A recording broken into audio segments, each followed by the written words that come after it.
বেশ কয়েক বছর আগের কথা।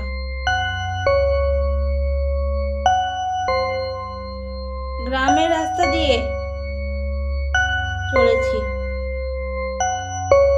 চাঁদের মায়াবী আলোয় রাস্তাটি আলোকিত হচ্ছে। বেশ কয়েক হাত দূরে কবরস্থান।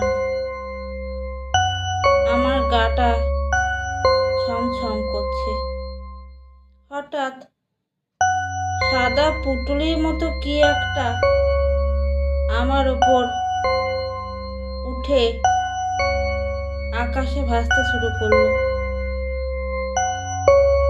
আমি খুব ভয় পেয়ে গেলাম, কিন্তু মুখে প্রকাশ করলাম না। তারপর আমি গন্তব্যের দিকে এগিয়ে গেলাম। আমি যত এগোই সেও আমার পিছু পিছু আসে।